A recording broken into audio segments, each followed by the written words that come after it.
Here we are, back at it again. Another episode of the Artistry of Podcast.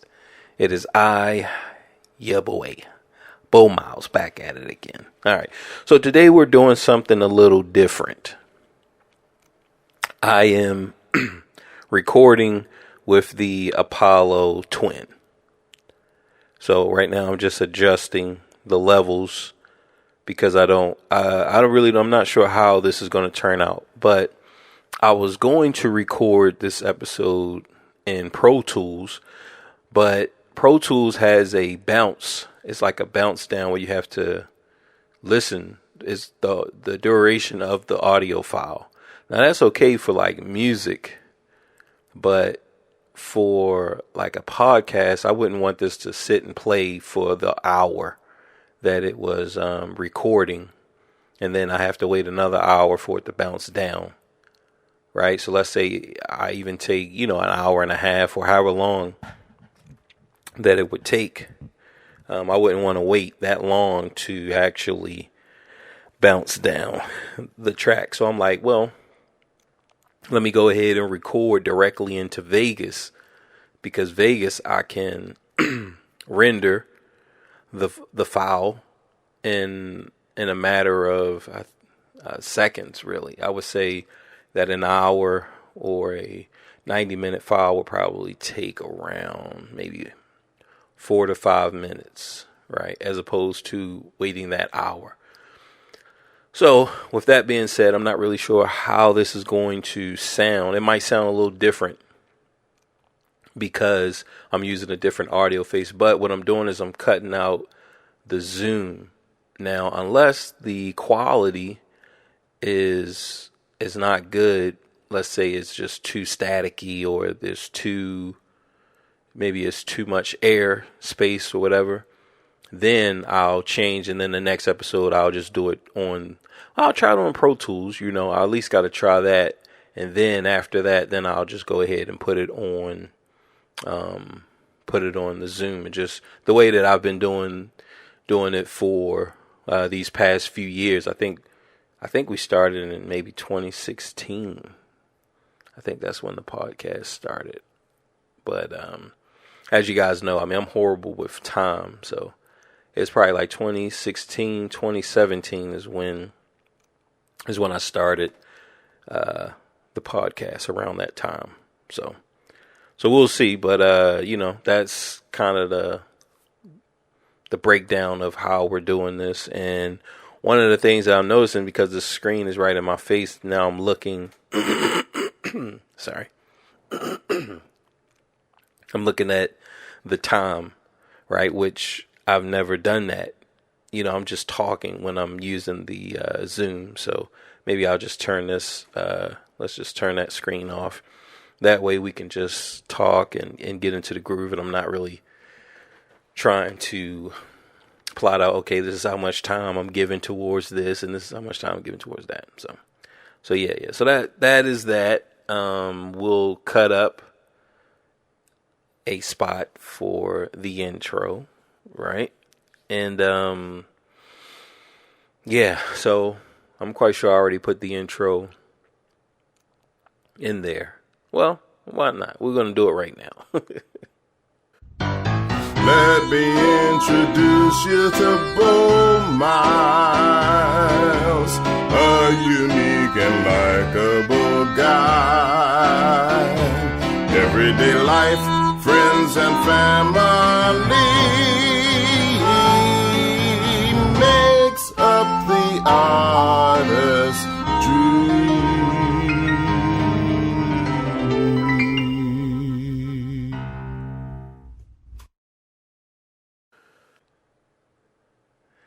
All right, there we go. So let's see what's been going on. You already know we had another shooting in Illinois. I'm not going to beat a dead horse, right? As far as the warning signs and the signs of his activity, his internet blueprint, or his social footsteps.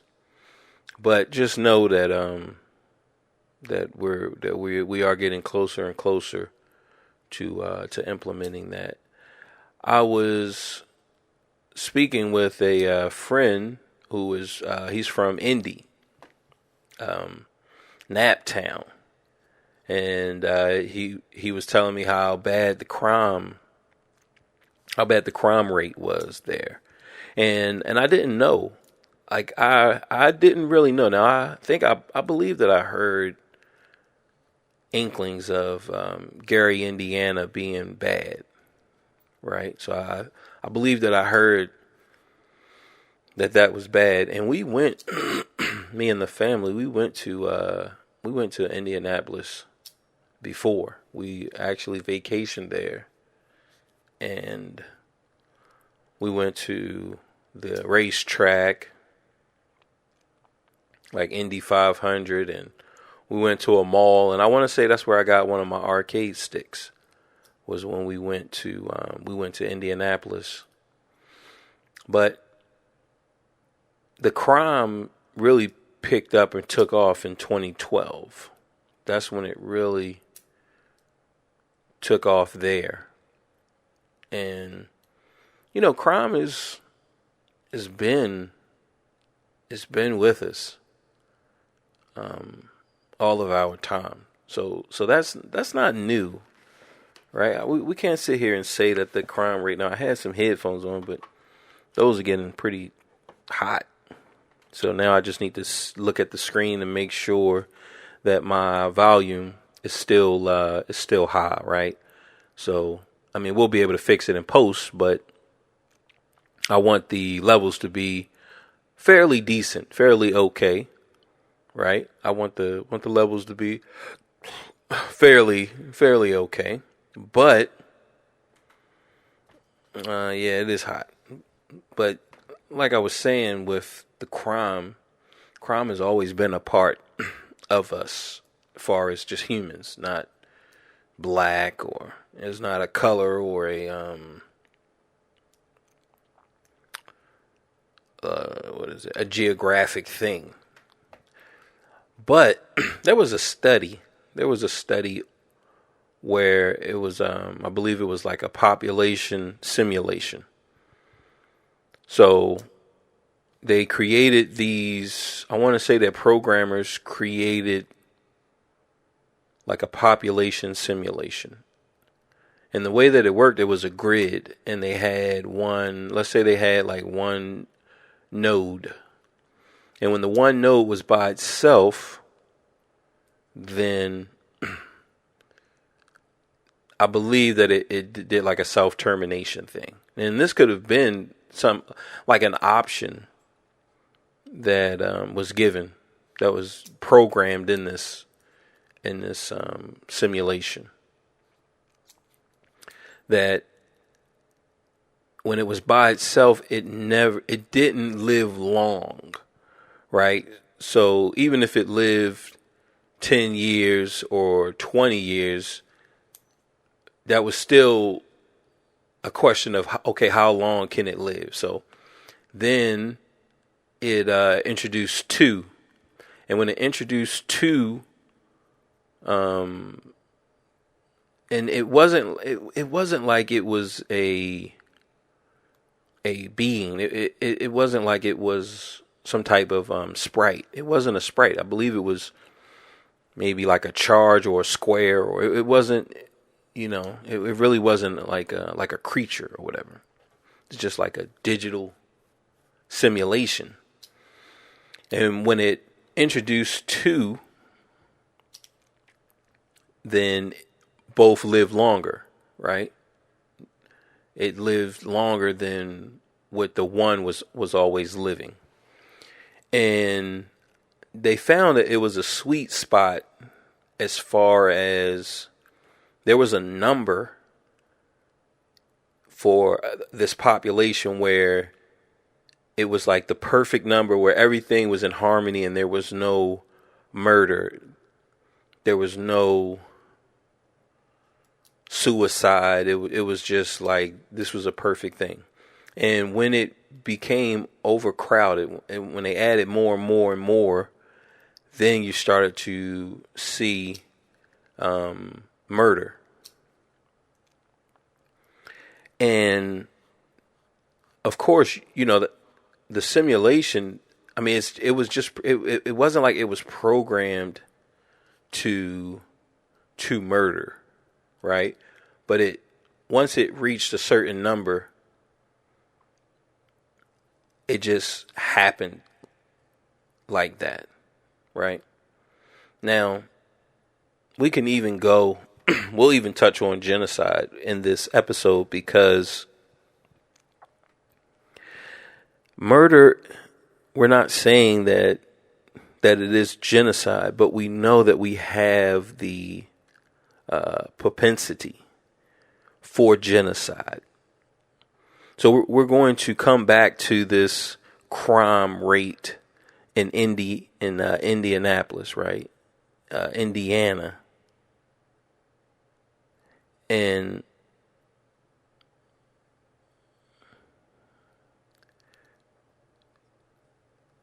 so let me see the city. Now, see, the thing is, with the Zoom, I can pause. With the Zoom, I can pause and pick right back up where I left off. Now, with this, I can pause, but it will just stop it. Which, the way you look at it, there is no real difference, but it would just be two files. But on the Zoom, it would just be one file with a pause wherever you put your pause at. Because what I want to see here, we'll do that.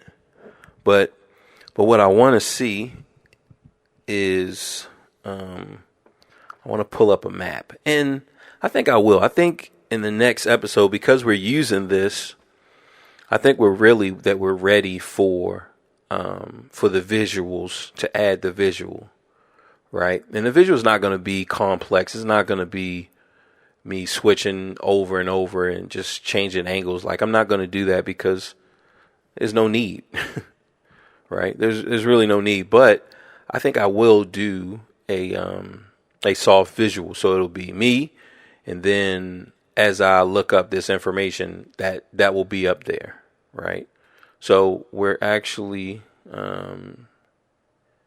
let's go with Indy.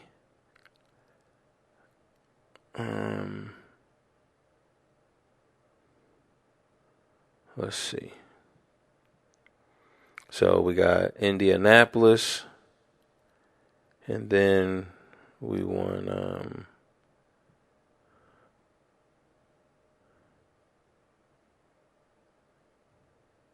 okay, because I want to pull up a map. All right.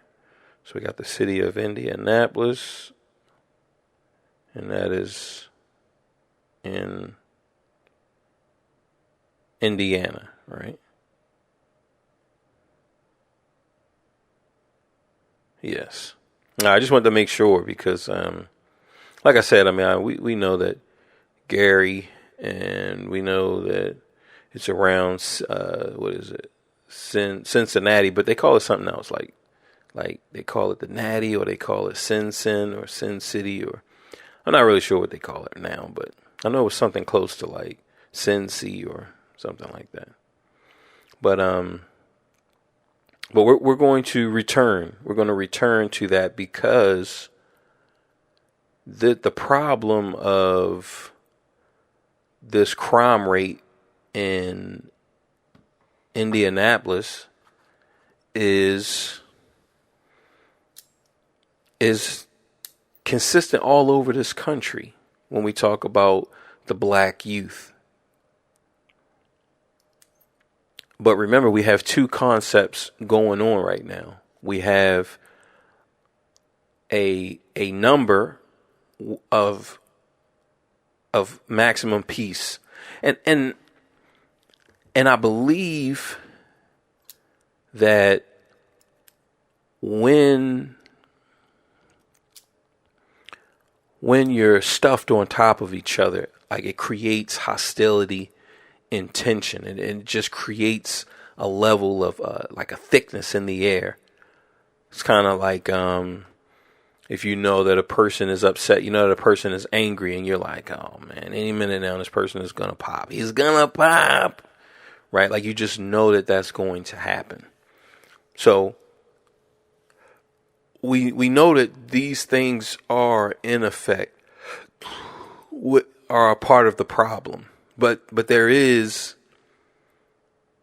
a influx. So now we're going to go back. We're going to go back in time, and we're going to actually look at those earlier human civilizations, or those earlier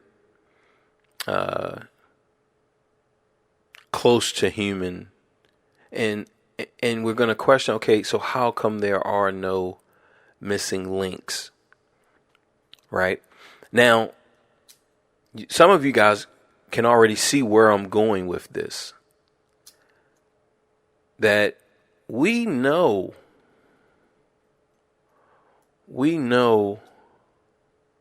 what we are doing. We know how to cover up. We know how to create this fantasy world. Like we know all of these things. Like we know them. We know this stuff very well. We know how to create the Easter Bunny, and we know how to create Santa Claus, and we know that lies are a big part and a big cover up. We know this, right? That the human brain, that humanity is a part of the human brain is looking and wanting and hoping for something bigger and greater than itself.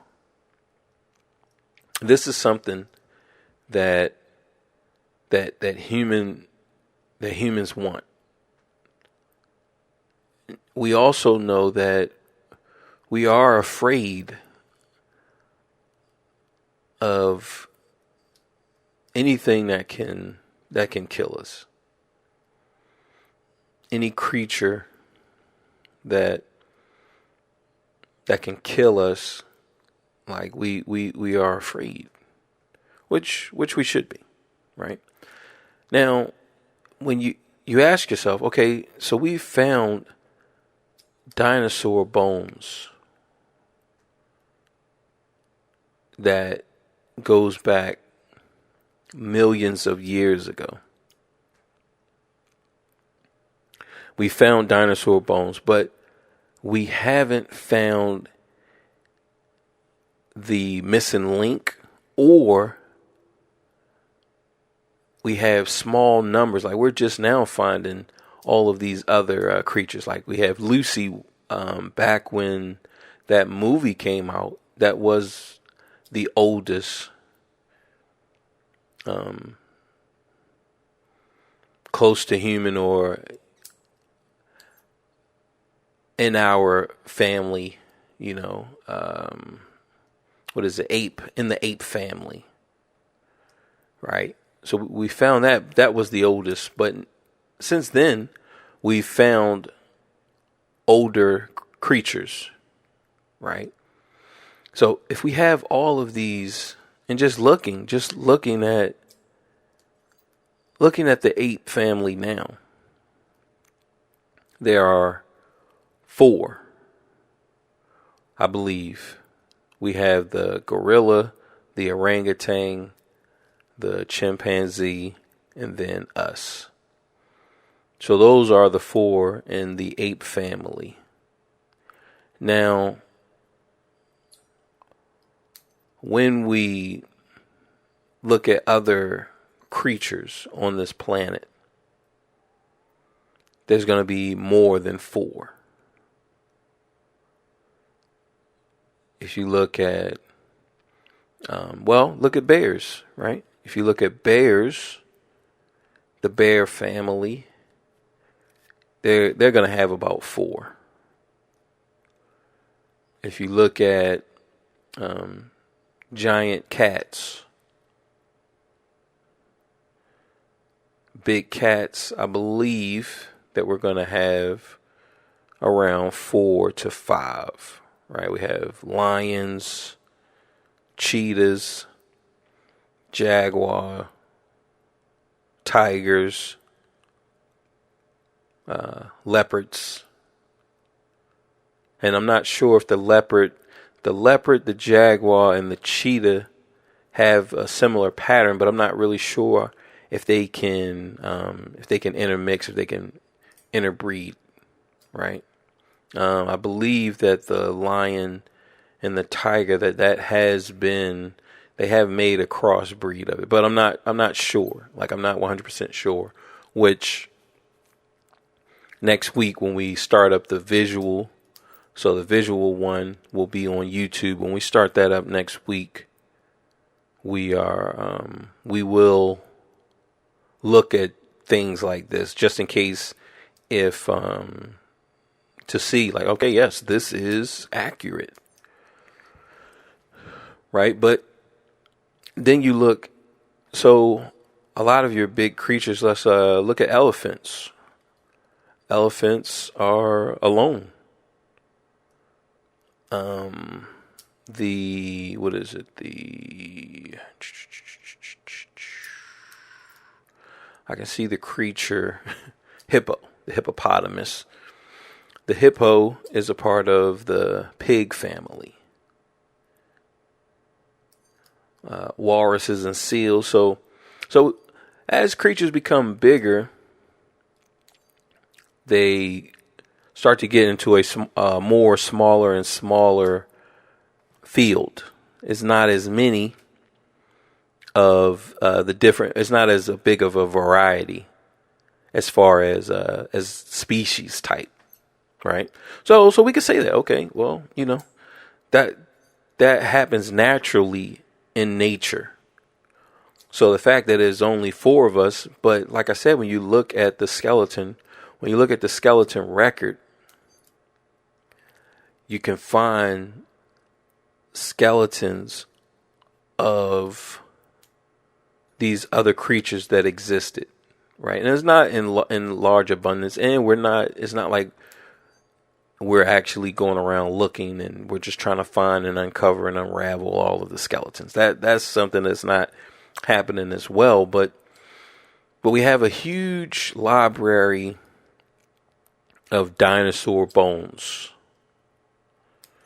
different species. I mean, a whole era. We even have fossils and records of plants before dinosaurs, before life. We have an idea of the different plants.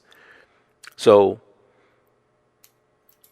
we have this stuff, but what we don't have is a large array of humanoid skeletons and bones. And I believe the reason for that is because as humans, the early humans, they knew the importance of a narrative. They knew the importance of people don't need to know about this. People don't need to know everything.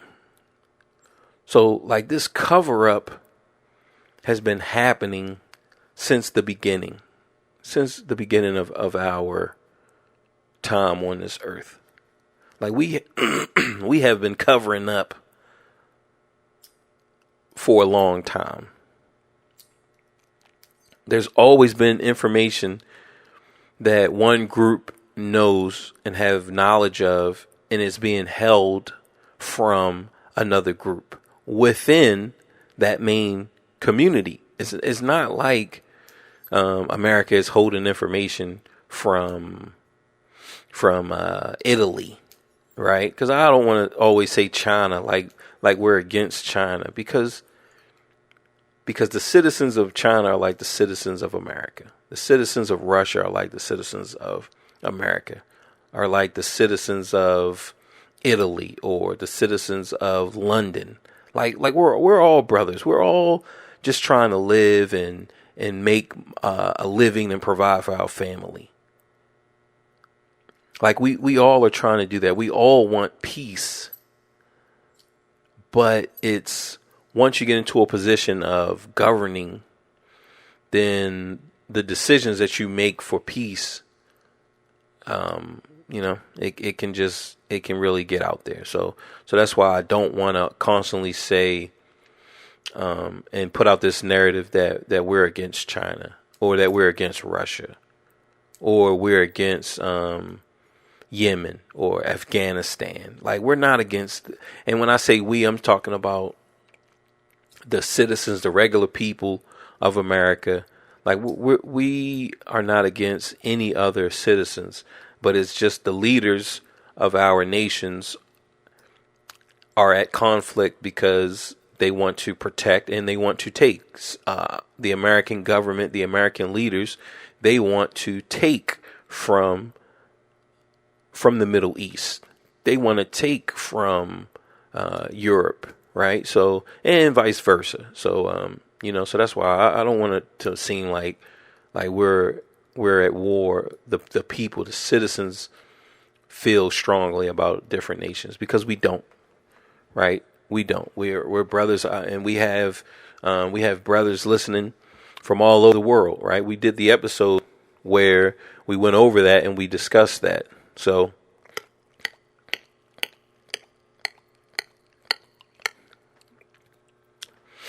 yeah, I should have some water or something.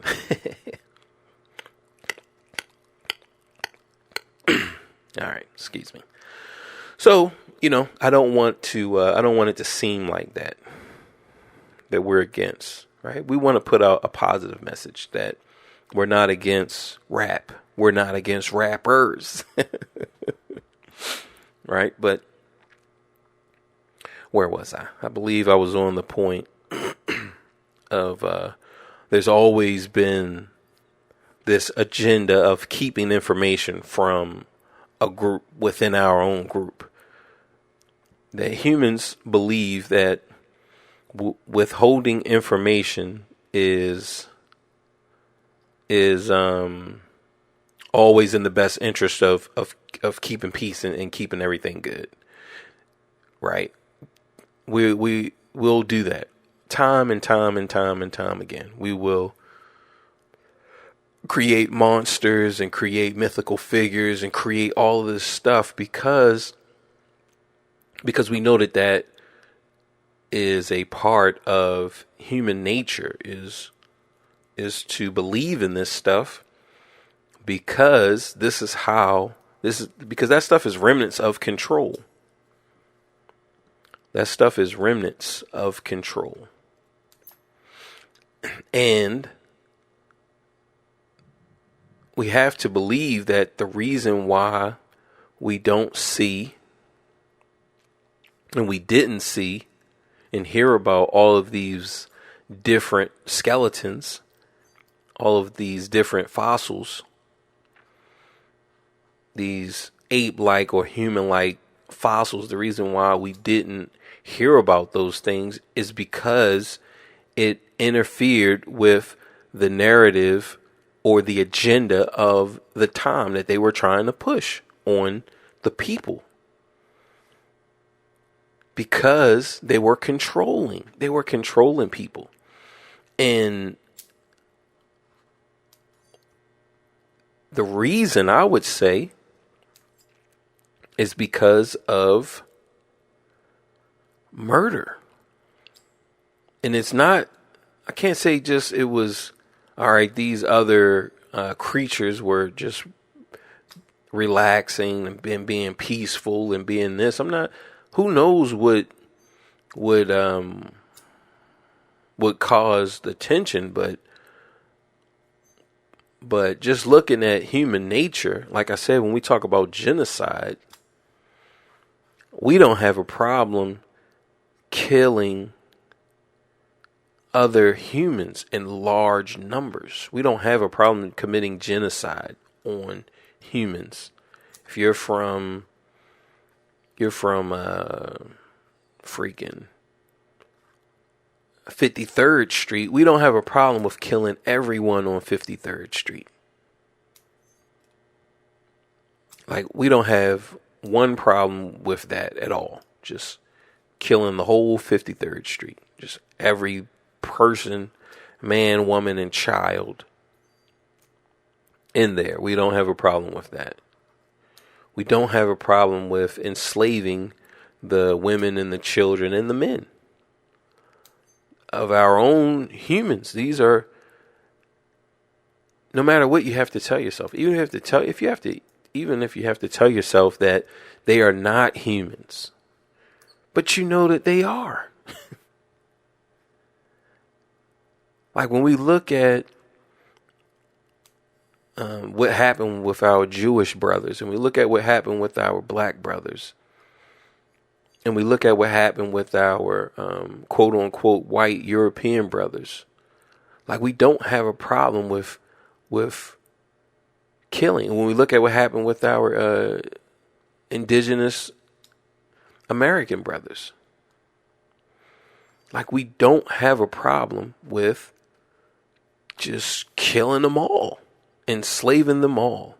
We don't have a problem with that. So to believe that there was some other species or some other creature that was close to us but not like us, to believe that we wouldn't exert that same aggression and that same willfulness to just kill everything and everyone that looked like it, is what we call in the hood trick knowledge. If we think about the Neanderthal, and we think about,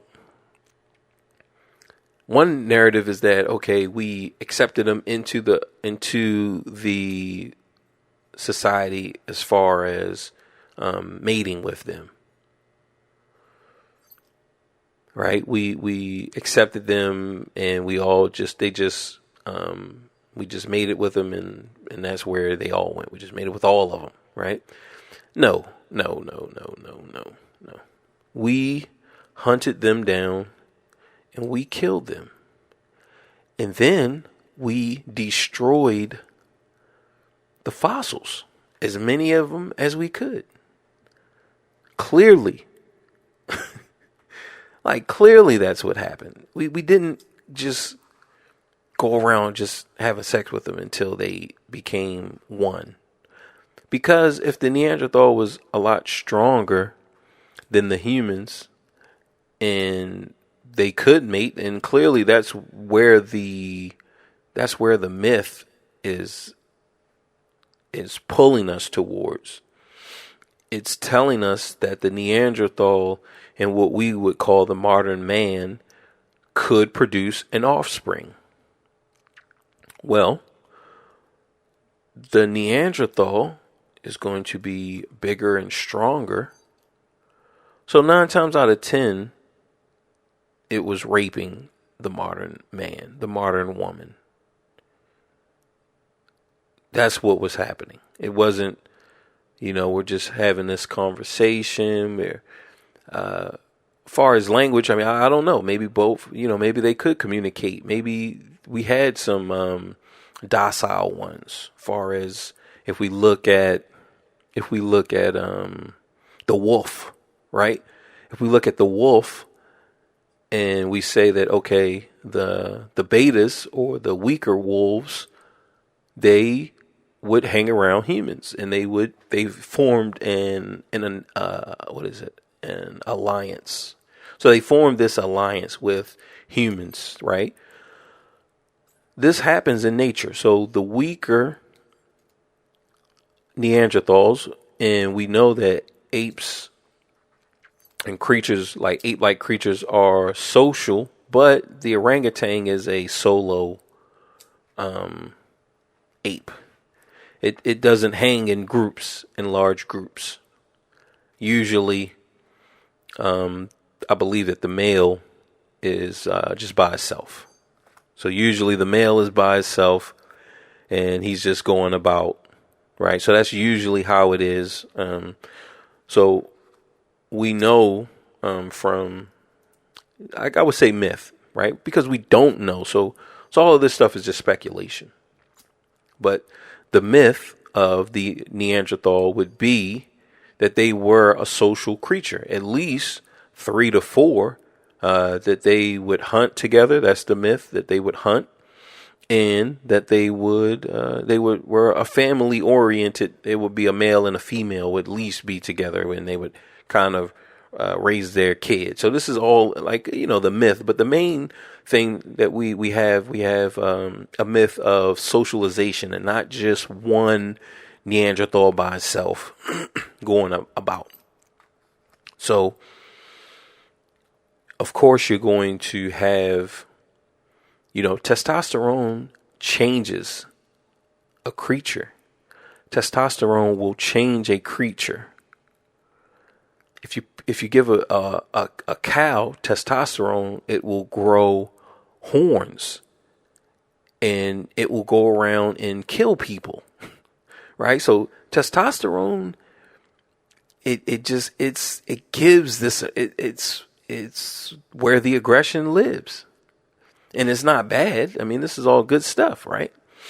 I have it, and for you guys who are listening, you have it as well. So, to be able to go around and fight and protect and defend is a good thing. And these are things that we like. We like these things. We like these things as humans. We like it, right? So this isn't bad, but I'm just saying that. So you have this Neanderthal.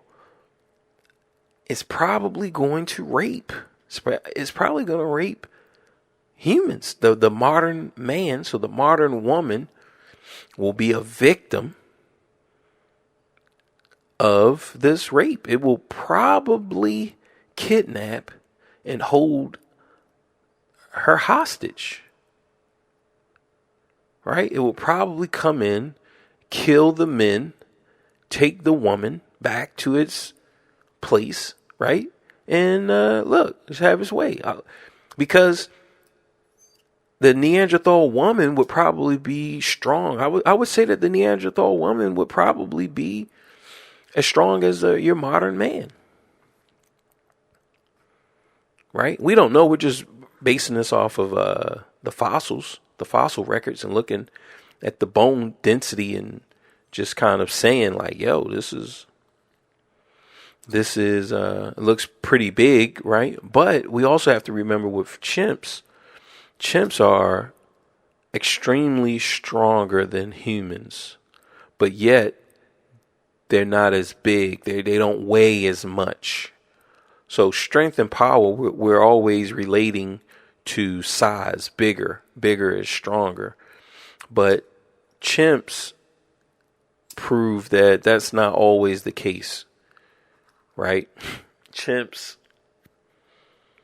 may look small, but they are extremely strong, even with their weight, even with they could weigh like 100 pounds, but overpower a human.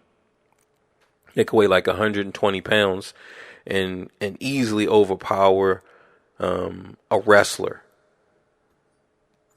who's been working out, and just someone who we would deem as strong. It'd probably be like 260, right? 250, 240, a heavyweight, somebody that we would deem like, yo, this person is strong. This person, and a chimp would weigh less than that, but still be as strong, right? So we don't know if this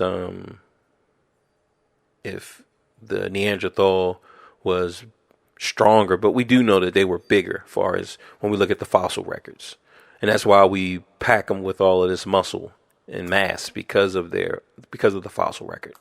So just going off of that, and we have the aggression of, like I said, testosterone, and so to court another Neanderthal woman is probably going to be hard, right? It's probably going to be hard. But humans, the modern man, is going to be a easier thing, It's going to be easier. But with that narrative, and I don't want to make them to seem like they're villains, but I'm just this is just hypothetically. I don't know.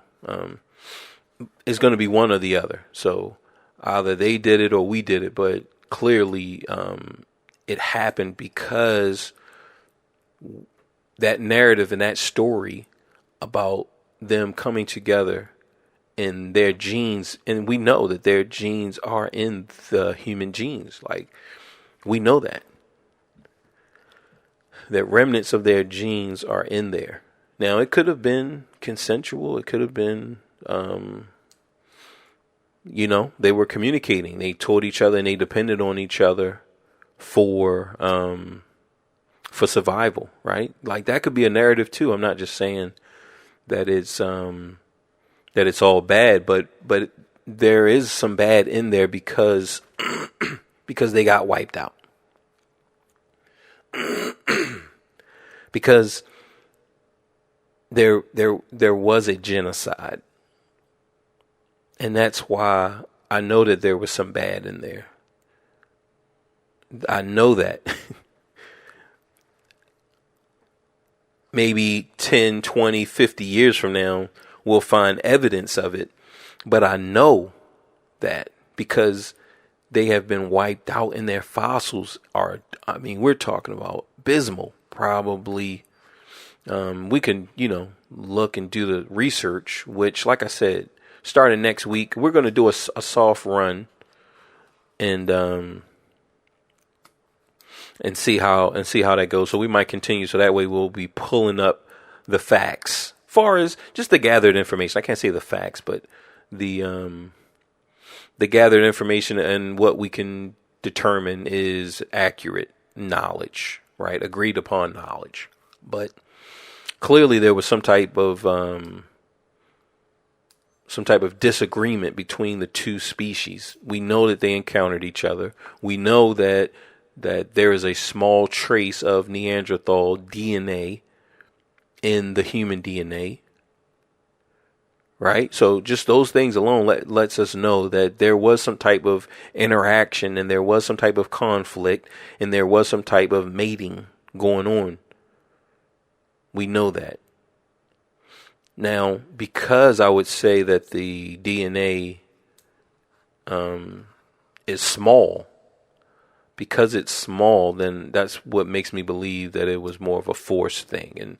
And that's what also makes me believe that it was a genocide performed on the Neanderthals because it was small. And with those small numbers, then what happened is, okay, now whatever this great war, whatever happened, we potentially just killed them all and then wanted to wipe out the existence, that wipe out any type of proof that they even existed.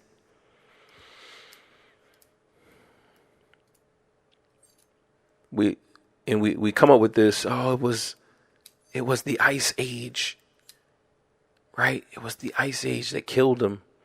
But like I said, if you look at Europe, the Vikings, they're huge. They're huge, these huge, big, what is it? Nordic? What is it? Is it Nordic? It's not, because I'm thinking of Gothic, but Nordic. I believe that's what it is, Nordic. So you have these huge guys, these shredded beef guys, right? And when we look at the drawings and the imagination of what they look like, it's close to a Neanderthal. And the behavior and just the savagery, all of this is like, yeah, that's what it is. Right? So we know that this type of behavior is taught. We're going to pillage, we're going to go and kill, and we're going to We're looking for war, right? Just that time. Then we got revenge. We got all of this stuff, right? So if a Neanderthal rapes a woman, steals a woman, or kills your brother's family and steals his wife, I mean, of course, you're going to rally and try to get the guys together so that y'all can go ahead and take care of that problem. Now, when some of us, when we don't come back, because we know that human nature is of war. We are constantly having war with ourselves. So it's nothing to have war with some other creature, and let alone that it looks like us, that it looks close to what we look like.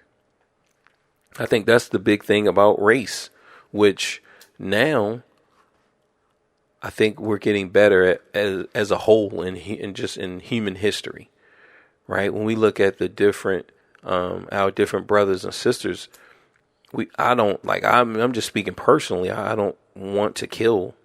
I don't want to kill them. When I look at people who look different from me, I don't want to kill them. Right? When we have problems like, let's say, some of my best friends, and I remember being a kid, a lot of this stuff happens because it's from adolescence. A lot of this stuff is during the adolescent years. We have this idea that the soldiers and that the killers of old were all in their 30s and 40s. But no, they were like 13 around once puberty starts, right? Once you 11, 12, 13, 14, 15, all the way up to about 20, 25, 26. That's why of the old days, people didn't live long because of war. This state of war, always having war. So I remember of having these wars, right, as a kid. And, if your op killed your brother, I mean, you wanted revenge. You wanted to kill one of their brothers. You wanted to kill the person who killed your brother. If somebody beat up your best friend, beat up your friend, beat up somebody in your community, well, you wanted to go beat up somebody in their community. This has been going on since forever. This is a part of human culture and human nature. And as we get older, we start to understand and see things a little bit clearer. Right? And then you have this government. Now the older people are in control of the politics. They dictate what happens and when, and you have a few people who step outside of it, and sometimes they have to answer for it and sometimes they don't, just depending on who it is. But once you get a large collective group in this idea of democracy and this idea of socialness and group preservation, once you get this idea and concept of that, well then, no one is bigger than the group. So we're bringing up all of this stuff to say that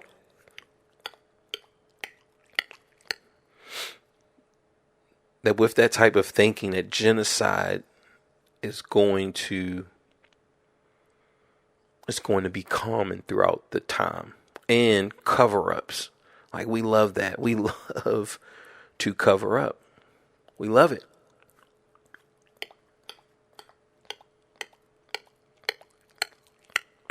My throat is irritated, but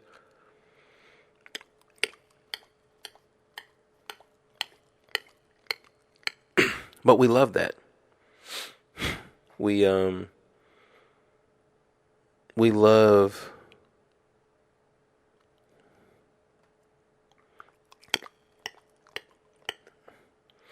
Here, let me do put this text.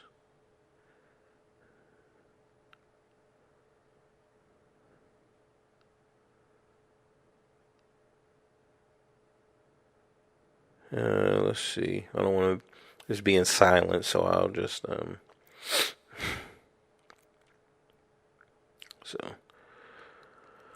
so you know, so we so we love that. That's something that we love as humans, to tell stories, to manipulate, and to withhold information, because we believe that it's better. It is best for the culture. It's best for the survival of government, is if we lie to them, that we don't tell them the information. We don't tell them everything. This is stuff that we just believe. And like I said, my point with even going back to the Neanderthal and going back to those earlier ape-like or human-like creatures, right? Alleged. My point. Yeah, I'm gonna definitely bring a water, which that's what I was thinking I should have did. I should have brought a water up, but you live and you learn. So next episode, I'll have a water with me. But when we're talking about those ancient creatures, right? Alleged human-like creatures, it's to express that a genocide happened. Clearly it happened. Because we know that Hitler wasn't the first. He wasn't the first to actually try genocide and to just kill one group of people, right? He wasn't the first.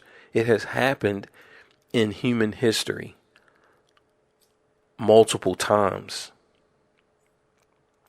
It has happened multiple times throughout human history. This idea of genocide, trying to kill all of a certain people. So as we start to move forward, and now we're looking at Indy, we're looking at Naptown, we're looking at Chicago, we're looking at Baltimore, we're looking at New York, Miami. I mean, we can just pull up the map. We can just pull up the map and just name all of these areas where the so-called black community is trying to kill each other.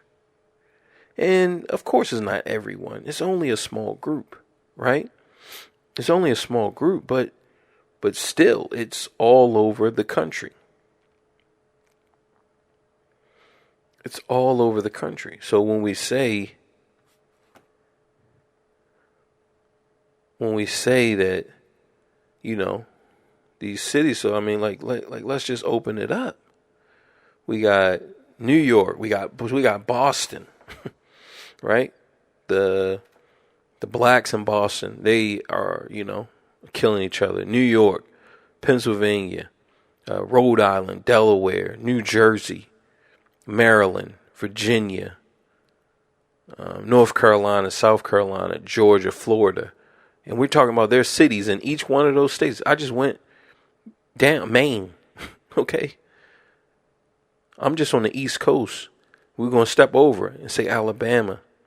There's cities in Alabama where black communities there, they're killing each other. Tennessee, Kentucky, West Virginia, Ohio, Indiana, Michigan, Illinois, Louisiana, Arkansas, Missouri, Iowa, Wisconsin, Minnesota, right? North Dakota, I'm not sure. I don't know about North Dakota. I don't know about South Dakota, right? I don't know about Montana. I don't know about Wyoming. Nebraska, yep. Kansas, yep. Oklahoma, yep. Texas, yep. New Mexico, yep. Colorado, I believe so. I don't know, but I believe so. Arizona, yep. Utah, yep. Idaho, I would just believe because a lot of the gangsters from California, they went to Oregon and Washington. So I would believe that some of them even went to Idaho, right? But I'm not sure. But all up and down the West Coast, Washington, Oregon, California, right? So why is that? Why is that? Now, when we look at that question, I don't believe. Now, I do believe that it is intentional.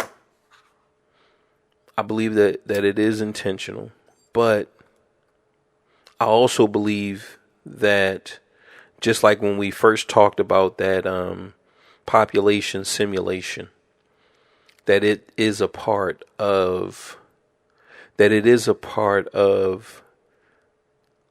population growth and simulation, right? I believe that it's a part of that. And I do believe that it is something intentional that's intentionally happening to the black communities. Now, this structure is a Western-based structure. America is just an extension of the Roman Empire. The Roman Empire didn't fall. Like America is a part of the Roman Empire, right? The British was a part of the Roman Empire. So to say that, we have to look at those European societies, because we know that there was genocide in Africa. I'm not saying that genocide is European only, because in China they kill, like when the new ruler or the new dynasty would take over, they would just wipe out, destroy all the books and destroy all the literature, just destroy all of the thinking, the philosophy of the old regime. So this is something that we know. And this isn't a surprise. This is human nature. But because America is based off of, and it, we say that this is Western. This is Western thinking. This is Western made. This is a Western emulation, right? So now when we look at Europe, we have to look at, okay, who is on the bottom in Europe? Because this is where that population simulation comes into play at. Because once you have a society and you have its foundation, you have its build, right? You have its build. We have, here are the rich, here are the middle, here are the poor. Once you have that structure, then I believe that the poor, no matter where you are going to resemble each other. So if we go to, and I was watching a little bit of the gangs in London, which I'm going to watch that again. But if you check out the gangs in London, you'll see that they are going through and having a lot of the issues that we are having over here in America. And it's not just blacks. It's not just the immigrants, right? Because black is an American thing, but it's not the immigrants. But the immigrants do make up a lot of the problem, right? Before that, though, before this mass integration, who was it, right? And I would like to say that it was the Irish, that it was over in Europe, it would be the Scandinavians. It would be people who were invaded. So people along those lines, the Mediterranean, along the borders, Russia, along their borders. So the places where people were invaded and diluted, they would be looked at and frowned upon. People was looking at them as, look, they're weak. So we should be able to take advantage of them too. If anybody, if these other, barbarians are coming in and taking over and just treating and having their way with them, then clearly they're weak and they should be dead. So we should go over there and do the same thing. I would believe that would be the thinking of the Europeans when they're looking at these other Europeans, right? They're darker. They have oval eyes. They have whatever, right? But they're mixing with these other races because they're being invaded, because it's just whatever, right? But so the Europeans, when you start to move around London, or the British, the French, Spain, right? You're looking at these places, which Spain has, they were invaded by the Moors, right? So they have a tint to them as far as they have melanin, right? They have melanin in their skin. They have an exotic look to them. But this, as a system being top down, the top being white and down being, if you were invaded, if you couldn't protect, because I believe that's really what they're saying. And we're talking about the ancient times. We're not just talking about today. Today, it is what it is. This is the look. So we're not saying that, because you look like that, that means that you were weak. But of the time, that's what they're saying. They're saying that, look, you guys used to look a certain way, and now you don't, because you were conquered, right? You were conquered by different barbarians from different parts of the world. Like, you weren't strong enough and smart enough to defeat them, right? So I believe that's where this idea and this concept of the bottom, right? Because now that we have identified the bottom, we would say, like, Scandinavian Europeans, just Europeans who look like they were invaded, they're going to be treated the worst, right? They're going to be treated the worst, and because they're not directly a part of whatever the power structures are. If we're talking about France, we're talking about Germany, we're talking about the British. So if you're not a part of them, the further you are from them, the more they're going to look at you like, look, you're a second-class citizen because you're not one of us. Because you have no power in this on this mass that we call Europe, right? Which, who knows what they were referring to it back then, right? The old world. Who knows how they were referring to it. But you still had that poor, which we know that it was the Jews, right? The Jews in the old days, they were like, that's where the word ghetto comes. The ghetto is a Jewish word. So they were the so-called blacks of Europe and Scandinavian and those other different outskirts of Europe, those small towns and villages. They were considered the poor, right? They were considered the blacks. They come into the community. When they come into the communities, because remember, they're all over. They're in France, they're in Spain, they're in England, right? England, they had a problem with the Irish, with the Scottish. And they were oppressing the Scottish people and oppressing the Irish.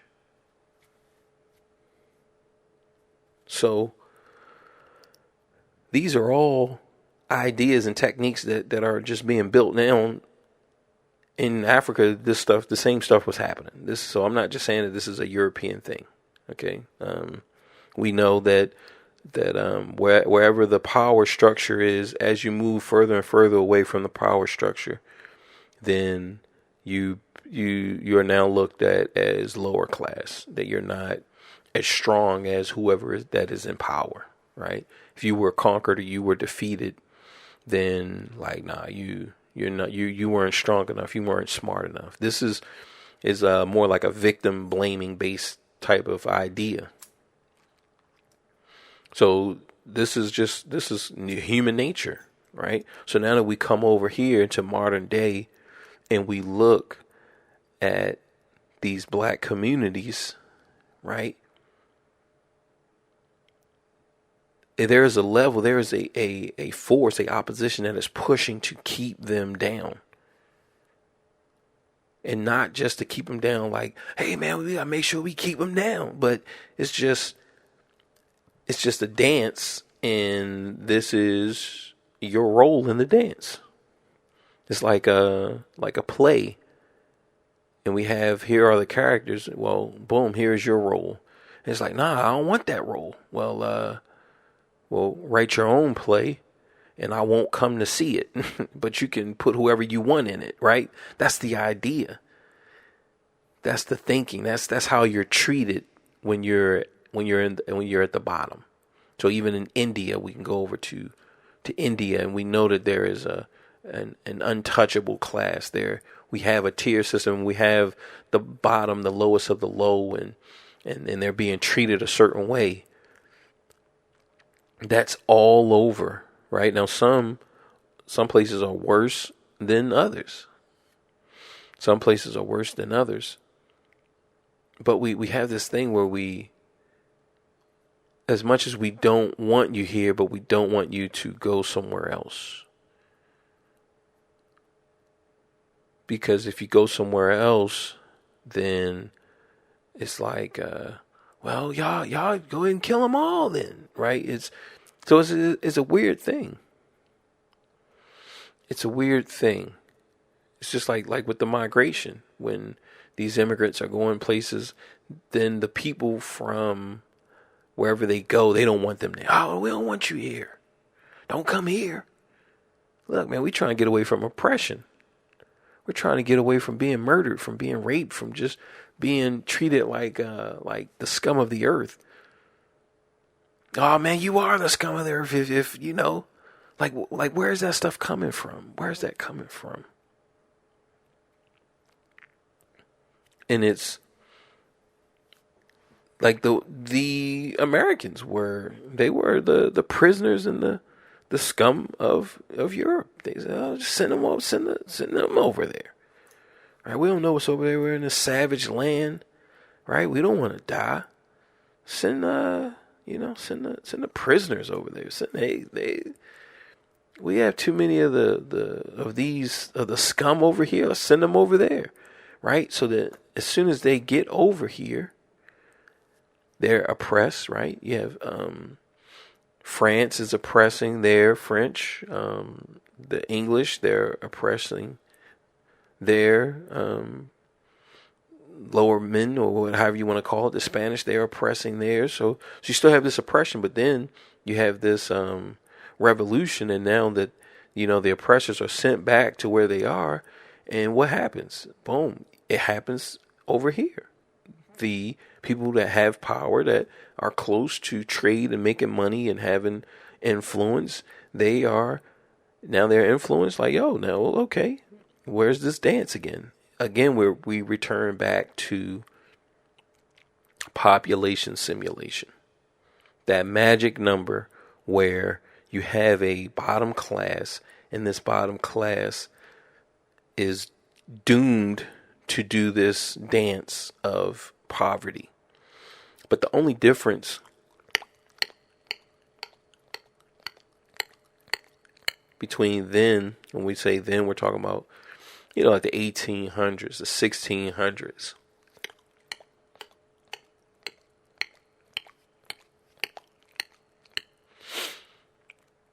To BC, it doesn't matter what time you go to.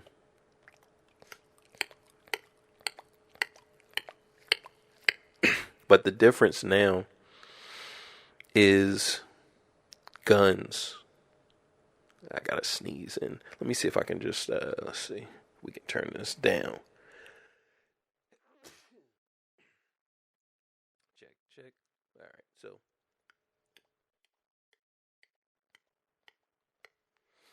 And I'm sure that this thing has a, here, let me turn this up so that this way we get our volume back. All right, check. All right, there we go. So I'm sure that this interface has like a mute button, or, I'm sure that there's a way that I can, because I just turned the knob and just turned it all the way down, but I'm sure that there's a better way for me to do what needs to be done, right? But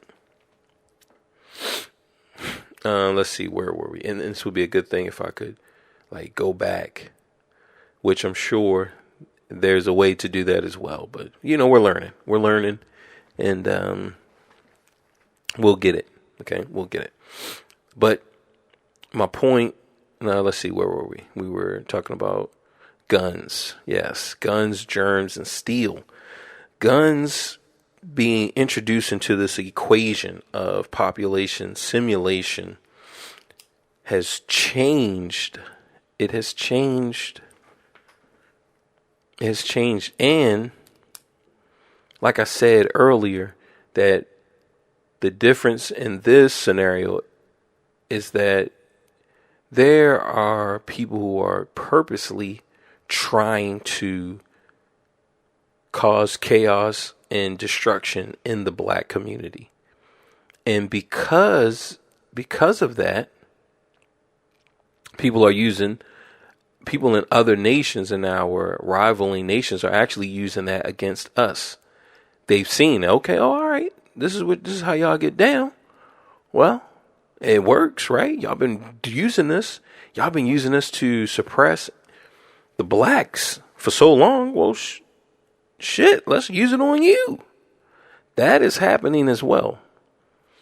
Our rivaling nations are using that same technique on the nation. They're using these techniques that were used and developed for the black community by our nation. And I would say by racist factions, mainly the KKK. Because they have an agenda to displace and cause as much destruction and chaos within the black community. When we talk about drugs, this influx of crack getting into our community. Now, simulation population says that when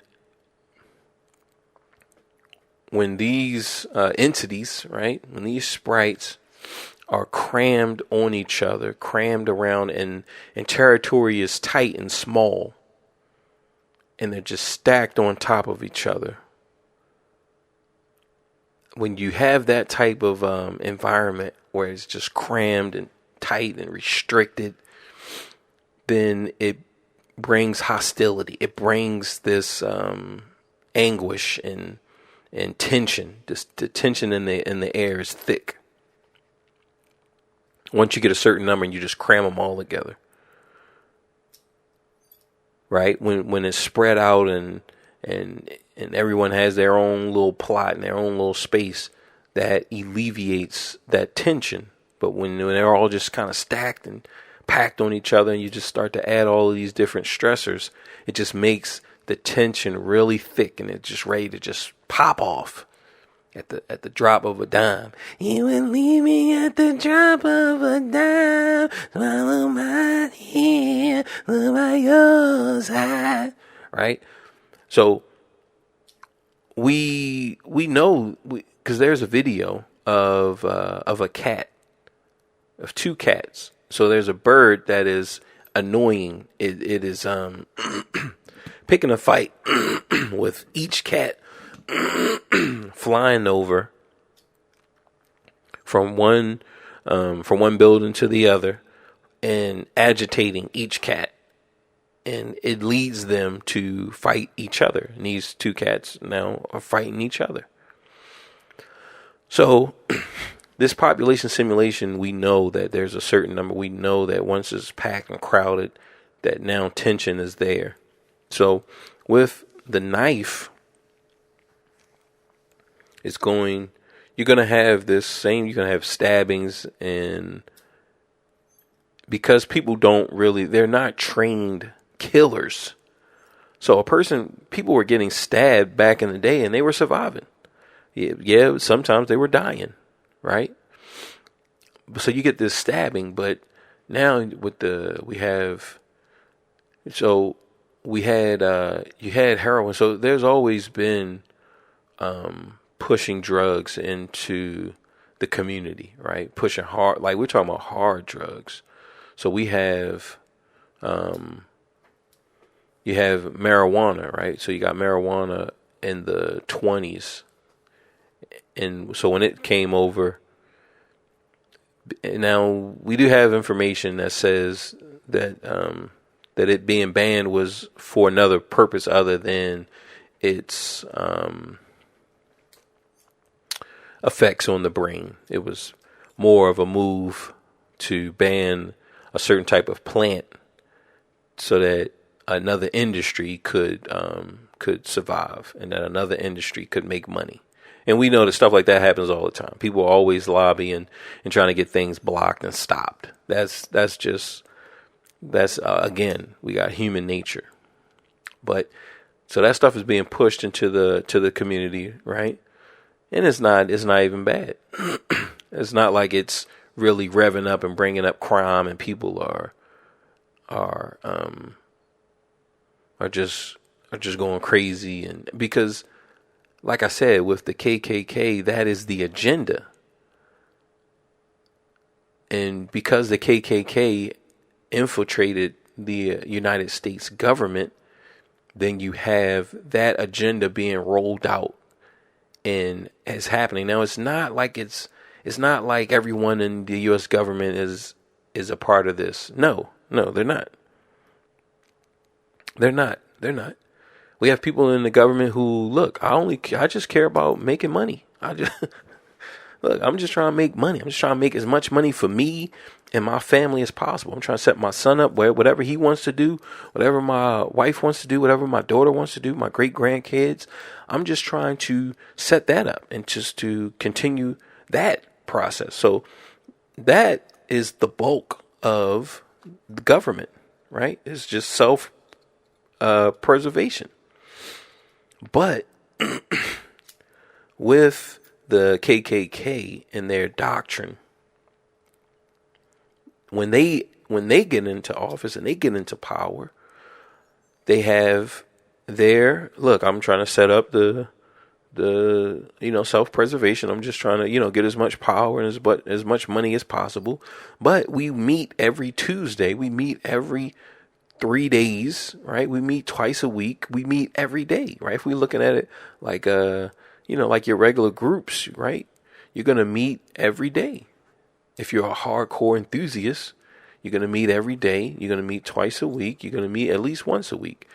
And you're going to have a meeting. You're going to have an agenda. And a part of this agenda, part of this meeting is going to be, how to keep the black man down. This is the agenda.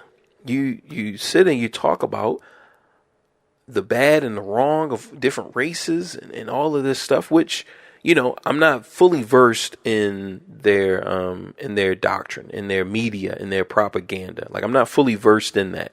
So I'm not going to speak too much on it, but I do know that they don't want the mixing of the race, and that they feel that they are superior, and they feel that the black people are taking opportunity, right? Like they do feel like that.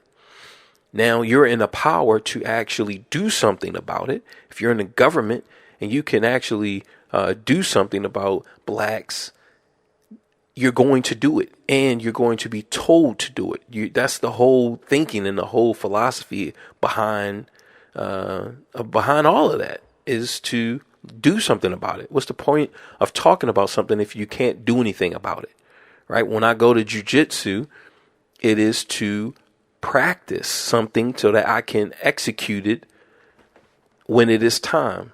So if we're just talking about racist thoughts, well, I'm going to be practicing there so that I can execute when it is time, right? And that is, now we're talking about destabilizing the black community, because they are robbing from the whites. They're doing all of this stuff. Okay, how can we destabilize them? And so these are the conversations. Hey, man, I heard that there was this drug over in Europe. I heard that there was this drug over in Cambodia, right? There's this drug over in China. There's this drug because, remember, it has infiltrated the government. The government is interacting, is diplomats. So they're interacting with different regions, with different environments, and they're looking at, okay, hey, what are your problems? Oh, man, you're in Hong Kong. Man, these opioids really got our people down. Oh, man, what is it doing? Man, these opioids is doing this, is doing that, is doing this, is doing that. Well, when you go back to report, you're talking to the Grand Dragon, and the Grand Dragon is talking about, man, these blacks are this and these blacks are that. Man, what are we going to do with these blacks?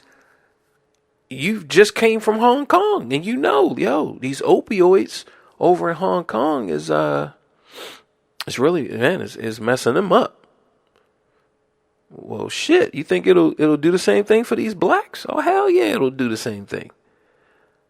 Well, look, man, let's it's a win-win, because we can make some money, they can make some money, and we can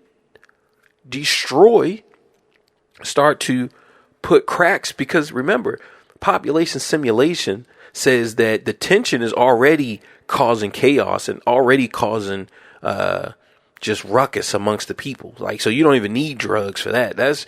Look, you just cram them all together in this tight space and give them restriction, and they're going to fight amongst each other. I promise you this, right? They're going to do that automatically. That's a given. That's not even racism. That's just population simulation. But now we put some heroin in there. We add some heroin because we know that these opioids is messing up Hong Kong. It's messing up China. And they're all the same people. Like, it's not even like they have an agenda against each other. They just, look,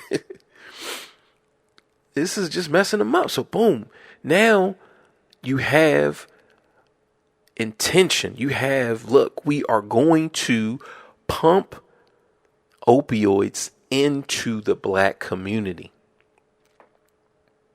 purposely to displace them the same way that displacement is happening over in Asia.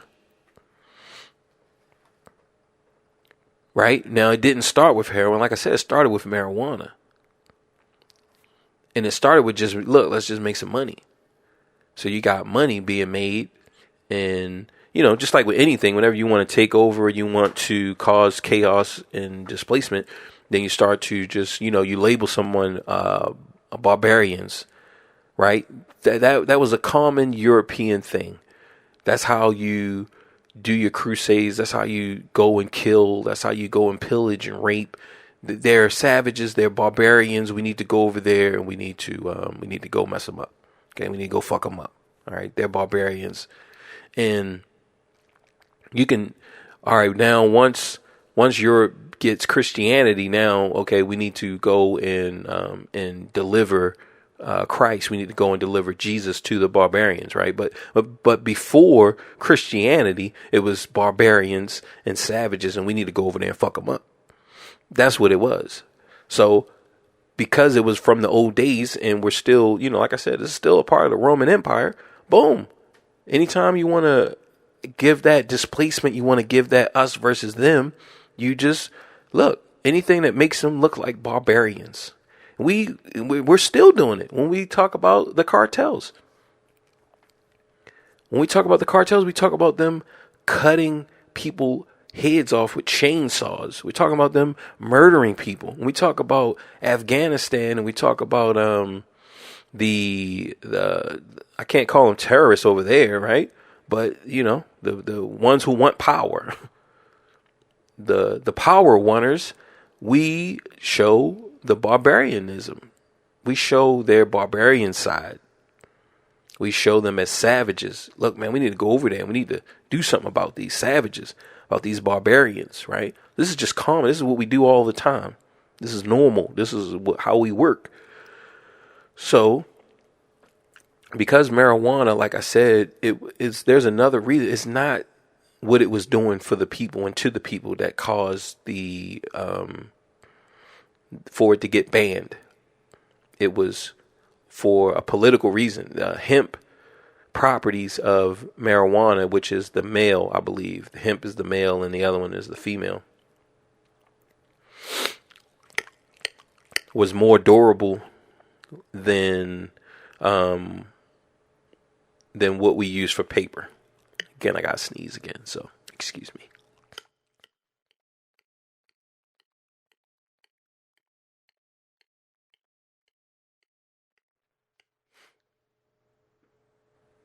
So, let's see.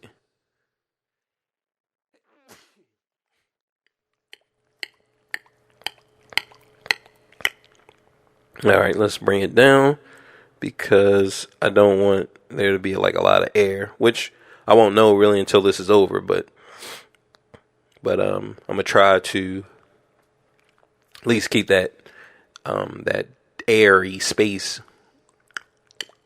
to a minimum, as minimum as I can. Let's bring it down a little bit. So we're talking about the marijuana, and we're saying that it wasn't banned because of what it was doing to the people, right? It was more of a lobbying type of thing,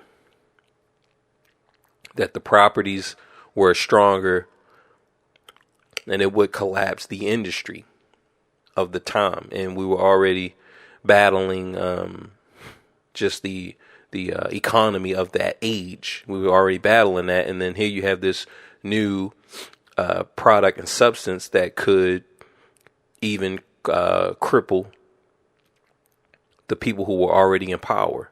So they just blocked it. Right? So it's not because it was doing anything, but they're looking, right? They're looking for something that could do something. That's what they were looking for. They were looking for something that could do something.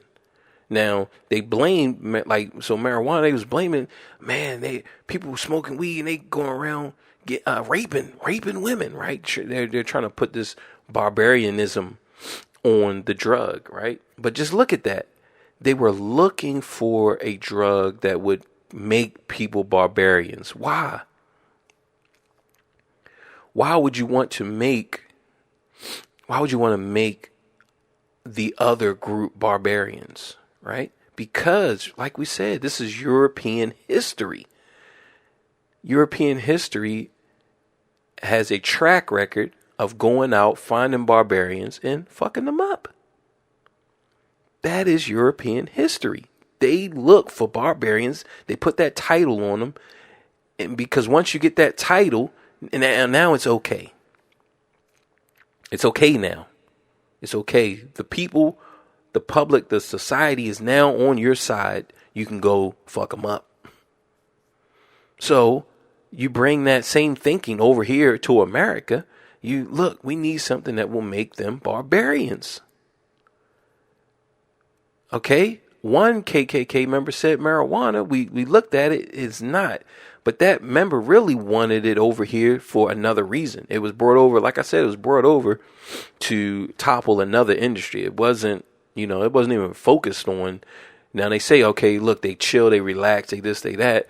Well, that's just to get them lazy, right? So if you got all these workers up here, you got all these people coming from the South, got all these black people coming from the South trying to work, trying to take these jobs. Look, man, we give them this marijuana. If this marijuana stop them from wanting to work, but that didn't work. Marijuana doesn't stop you from wanting to work. It doesn't stop you from wanting to work. So it's like, all right, man, we need to go back to the drawing board. So now they're constantly looking for a drug. And like I said, the Chinese have been doing opiates for a long time. This isn't new. They've been doing that for a long time, but it wasn't given to the people like that. It wasn't given where the masses had it. Only, it was a king's type of thing. So when it comes over here, it's still like a king's type of thing. Now they're working and they find that the heroin, they hear that that'll get the result that you want, right? That'll get them where this is really, because remember, we already know population simulation, that boom, we have them tight, we have them restricted, they're going to be fighting amongst each other. We need them to fight more, right? We need them to really self-extermination, self-genocide. That's what we need them to do. So you're giving them drugs and you're testing out drugs. Look, let's get the drug. Let's get it better. Let's get it this. Let's get it that. All right, now let's give it to them then. But what you're trying to do is accelerate simulation population. You're just trying to accelerate it. That's all. That's what the drugs are for. We give them drugs. We give them weapons. We give them knives, right? And now we come to today. Because let's go to the 80s, you give them crack, right? Which black people, made crack in the sense that they took cocaine and, what was it called? Freebasing. I believe that's what it was called. And you would, you would cut it with baking soda, right? So you would do that. So they had that, but they made that, and they're like, man. Now remember, at the same time, when these other nations are trying to liberate themselves, the United States government was giving them guns, right? They was giving them guns.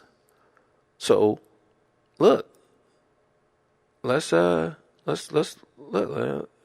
They're already fighting each other. Let's give them guns that will accelerate it even more. And we're talking about the 80s. So we're giving them drugs and guns. They're fighting over power, over an illusion of power. This is not even power. This is not even power. The money that they're making that stuff isn't real. Hey, everybody always talking about they making 30 grand a week. They're making 30 grand a day. You're making 30 grand a day and you're still living in the hood. Like, come on, dog. Come on, dog. How come you're not over in another country? How come you're not over in another country that where the United States doesn't have extradition jurisdiction? Say that 10 times fast, right? How come you're not over there running the empire? Because you're just doing what you're told. That's why. Because you have someone, you are working for someone. You have a boss. You're just a high paid McDonald's worker. And I'm not saying McDonald's is in anything bad. Just you're a high paid whatever. You're just a high paid worker. A high paid worker still has to wake up. They still have to put in for vacation. They still have to come back to work. That's all you are. But yet they're pushing this idea and they're pushing this narrative to us like they're just, look, I'm just rich. You see Jeff Bezos, me and Jeff Bezos, I'm the Jeff Bezos of the hood. But like Jeff doesn't have to ask to go on vacation, though. He doesn't have to ask to go on vacation. If Jeff doesn't show up for 2 weeks and no one can get a hold of him, he is not fired. He is not fired. If he shows up a month later, like he's not fired. Jeff is still, look, he hasn't talked to anybody in a month. People are going to be looking for him to make sure that he's alive, to make sure he's okay. When they see him, he just says, yeah, hey, I'm okay. He just doesn't answer any questions. Amazon is not going to stop. But you better believe that if I just don't show up for a month at work, I'm not going to have a job. And that's how these, when we're talking about the 80s, the crack dealers of the 80s, that's how they were. But they're pushing it out. They're just pushing this narrative like they're the, I'm trying to think of who was, Pena, maybe. They're like the Pena of the 80s or, whoever. Arnold Schwarzenegger, which those type of jobs, like an actor's job is okay. Boom. You make this movie and it's done. You got 40 mil, right? That'll keep you afloat until your next movie. Like you can kind of weigh your options. You're not even that as a crack dealer. But you have this huge, because before the 80s, you still had gangs and violence. And that goes back to population simulation with an accelerant of drugs and confusion. You got drugs, you got weapons, knives, bats, and you got confusion. And you, on top of that, right? So under that, the foundation is simulation population. Okay. Where you crowd, it doesn't matter who you are. It doesn't matter if you're white, black, rich, poor. It doesn't matter. If I put you into a closed community and stack a whole bunch of people in there, it's going to create a different dynamic. It's going to create hostility. It's going to create anxiety. And that's one of the things that we see with these stories of the apocalypse, right? The apocalypse, that's all it is accelerated, and it's an accelerant poured on population simulation. You have, it doesn't matter the group, right? It's usually 7 to 10 people, right? But they're constricted. They can't go anywhere because of this outbreak, because of the zombie outbreak. So that is the agent. That is the restriction. They're living amongst each other. They're crammed. They're on top of each other. They're trying to make it work. One person has this idea. One person has that idea. Like that is poverty right there. Like that's poverty. The only thing is, right, is that the accelerant that makes us fight each other, you don't need much. So that's from the 80s. Now we come in full circle to the beginning, because we're wrapping this puppy up. We're talking about Indianapolis, and we named every state, every black city. Every black city has it. Every black city has this, we got to kill each other. Right? And that's going to be because the drugs didn't work. Now we got to pump more and more guns into the community. Guns are so easy to get. And this isn't like gun control. Because even if you pass a law with gun control, that's only for law-abiding citizens. People who don't care about the law and don't abide by the law, well, they're still going to have guns. So then now what you're saying, okay, well, the police can go around and look and lock people up who got guns. All right, how long do you think that's going to last? Right? How long do you think that's going to last? The people in the hood and in the black community, they're not going around mass shooting. They're not going around shooting and killing up the community, far as the white community. They're not even shooting up their own community. They're looking at ops and they're killing their ops. They have disagreements and they're killing off of these disagreements. If I go to a parking spot and I take, somebody's parking spot, he's already stressed. He's already this, he's already that, right? I look like whoever, boom. We get into some words, he going to fire, he going to lick off. Right? So that's really what we're facing. And that's what we're facing today. We have population simulation and the accelerant of there's just a lot of guns in the black community. So every state in every black community has an influx of guns. They have access to so many guns. And now you can make your own gun. You can have kits. Look, they're called ghost guns. Right? People are making guns. The guns are not a problem because we have agencies and independent contractors who have been making guns for years and got rich off of them. Right? We're only doing what we are told. And the reason why I say that, because what you don't see, you haven't seen this, and this is available. You haven't seen anyone take out their op like this. They get a drone. They get, what is it, IDE, right? Or some type of bomb. You can make them. You can make this stuff. This isn't like far-fetched stuff. The government is doing this, right? They're doing this to their opposition. Drone technology, right? We have access to both of these things, but we're not doing it. We're not taking drones, flying them over our ops neighborhood and just dropping gas bombs or some other type of bomb, some other type of explosive device that just drops and boom, and we just kill our ops. We're not doing that. Why? Like, if we hate our ops so much, how come we're only sticking to these guns that are in the community? Because we're only doing what we are told. That's a clear indication that we're only doing what we are told. So when we say, okay, what's the problem? What's going on with the gun violence out youth, right? It's two things. We have population simulation. We're stacked on each other. We're crowded. We have tension. We have the thickness.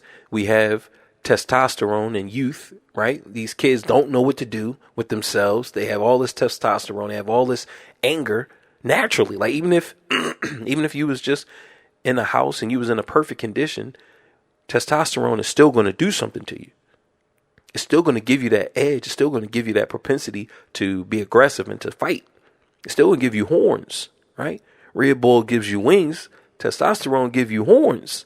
So we still have that on top of the foundation of population simulation. So that's that, guys. Hopefully the audio turned out okay. We're going to find out. We're going to put it up so that way I can listen and I can tell, okay, look, I'm going to use something else. So that's that. Much love to everybody. Like I said, I'm just grateful and thankful that I even have you guys, and you guys listen to whatever you listen to, however much you listen to, just the fact that you downloaded and, I'm able to hang out with you during whatever time that you allow me to. Just thank you. Definitely be safe. I want you guys to love one another, be kind, right? It's easy. It doesn't take anything to destroy. Okay. It doesn't take anything. It doesn't take anything to hate. That's nothing. I mean, anybody can hate. You give a little kid a gun, he can squeeze off and kill somebody. He only 3 years old. He only 2, right? If he can squeeze, right? So that doesn't take anything. But real knowledge and real patience and real discipline is love. It's understanding, and it's treating each other like humans. So I definitely love you guys. And Reese's, PCC.